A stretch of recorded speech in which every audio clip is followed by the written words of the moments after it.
Welcome to Easy Learning. Exercise number 182. Over and over again, we have complained of the rates and taxes in connection with our concern, and sooner or later, we shall have to discuss ways and means of a successful agitation for their reduction.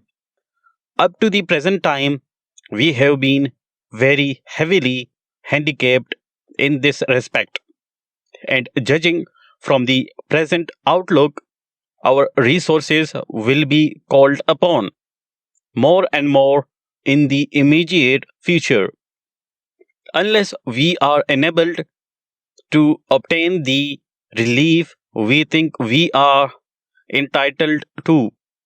Again and again, during the last 6 or 7 years, there have been outcries against the upward tendency of these local levies, and in connection with their collection, many have urged that the facts of the case required the immediate attention of the authorities.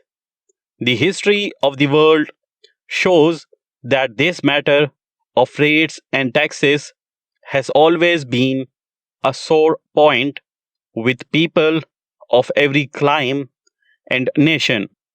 And whether right or wrong, it is a fact that a great many have suffered imprisonment rather than pay what they have deemed unjust impositions. Full stop.